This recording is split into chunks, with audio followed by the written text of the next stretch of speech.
Hello, hello, hello. Today I'm going to show you how to do a squirrel head on a plaque.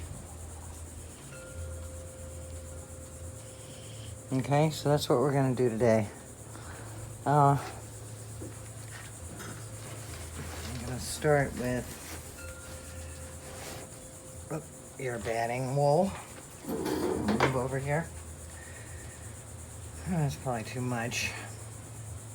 But anyway, so, look at the shape of your head and kind of make it in the general shape. I'm going to use my thicker needle. This one's called the workhorse. I'm going to try to get all the stuff out of there. Alright, but if you notice, the squirrel head is kind of flat on top, right? And of course I don't want them too big, but when this all gets crunched down, it should be the right size. And I'm thinking about the back of the skull here, his jawline. Okay, notice how I keep turning it. I want to leave this like this so that I can have his kind of like neck and shoulders. So I'm just going to concentrate on getting the shape of the head the right size. Now, he has a pretty long nose and it hangs over, so I want to leave enough of that there.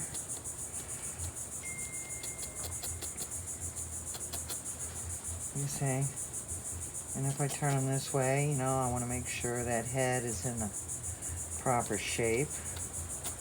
Right now, I'm just trying to get the basic shape. And this is just a regular wool batting, the beige. It's really good. It's sturdy. It's a nice base. And it's strong. Now I'm working under here, the chin. So I don't like that line there.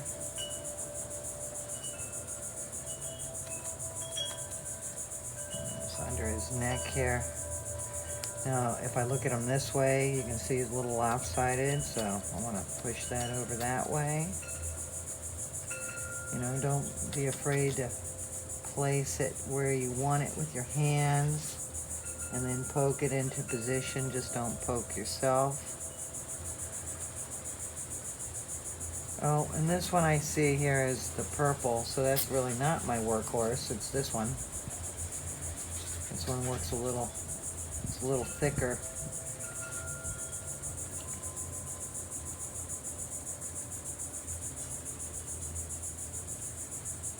I want to create that eye ridge.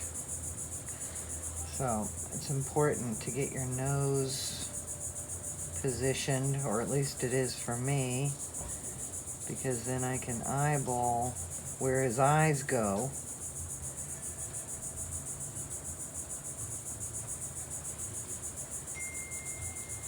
And he does have a little, split in his nose, so keep that in mind. That's a little later detail, but at least I got it somewhat divided. Okay, and you don't want to make your nose too short, or else it starts to look like a rat and not a squirrel. So there's subtle differences between the two.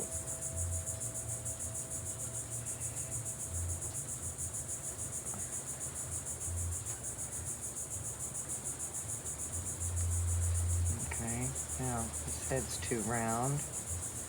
I'm going to flatten that out.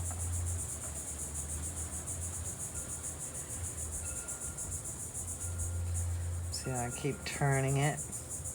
Now, let's get his cheeks in. So I'm just going to take this much. I'm going to ball it up. And I'm going to put some cheeks on him.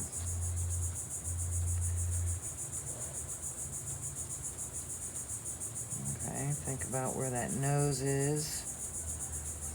And, you know, it's not a real ball cheek, but, you know, it is a cheek. Okay. Now, see, coming in to this side, I'll get this out of the way, get this down longer.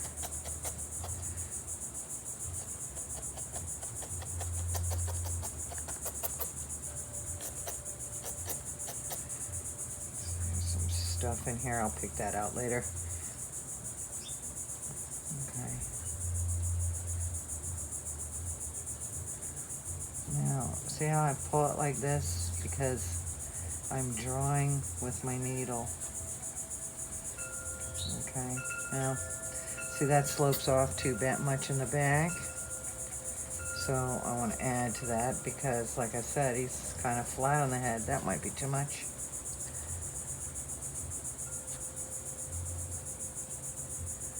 Go across. Make sure you're staying symmetrical. Let's say, see how, you know, my eyeball is going to be somewhere from the nose over, from the nose over. So that's just like a little marker for me. I don't want to put it in concrete just yet. This way I still have time to change it before it gets too dense. Once it gets dense, then you have to either cut away or add to it with more wool, and then it just gets denser and denser. Which I guess, you know, that can become a problem, but pretty much still add to it. This is what you would call an additive and subtractive sculpture, because I can either take away or I can add. Mostly it's additive sculpture. Now, you know, I have a picture of his under the mouth, which is on my phone.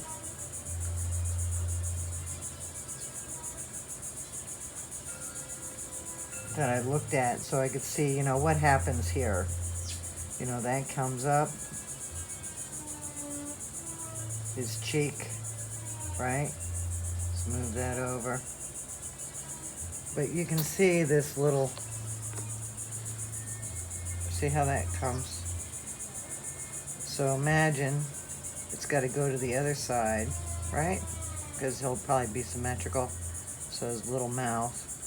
See, and you can kind of see this little split, and it comes up the nose here. So see the jawline, right? And kind of a big ear for a squirrel. So, but his cheeks don't really puff out so much this way. I guess unless he had a mouthful of nuts or something.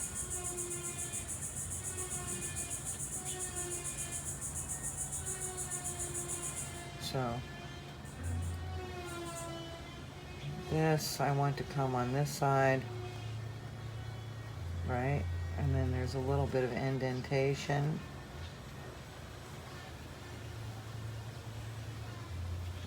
See how I draw with that? And then he's flat on the top. It slopes up.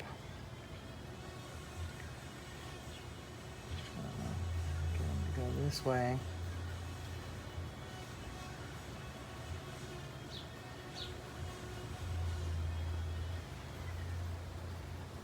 All right, I'll put that other side of the cheek on. Now see, I could, just ball it up, or I can do it here and then put it on, but leave some of your fibers loose because it's easier to knit in. All right, now I want to look at them like this, make sure that it's placed properly.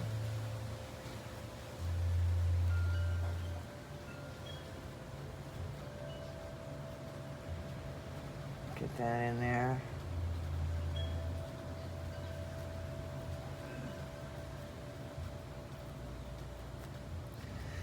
Now, what I'm finding with this needle is that it's not as precise as my yellow needle. The yellow needle is my favorite. Let's see.